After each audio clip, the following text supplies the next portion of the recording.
কুব্জা ত্রিবক্র হয়েও এমন কি পুণ্য কাজ করেছিল যে সে কৃষ্ণ সঙ্গ লাভ করল? শুধু সঙ্গ নয়, স্বহস্তে কৃষ্ণের সারা গাত্রে চন্দন লেপন করার সুযোগ পেল। কুব্জা পূর্বজন্মে ছিল শানুবিন্ধা নামে এক ইন্দ্রের অপ্সরী।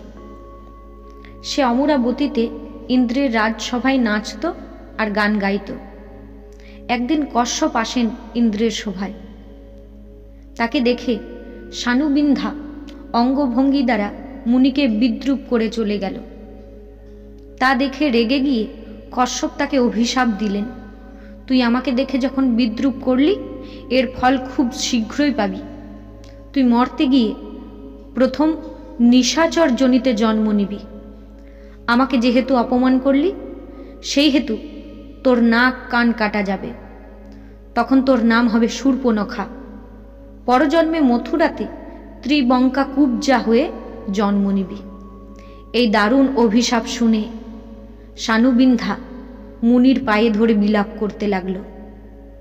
তার বিলাপ শুনে মুনির কৃপা হল।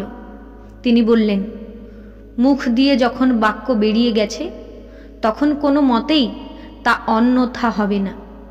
তবে অনুরোধ যখন করছিস, পরপর 2 জন্ম পরে তুই মুক্তি পাবি। প্রথম জন্মে পঞ্চবটী বনে লক্ষণ তোর নাসা কর্ণ ছেদন করবে।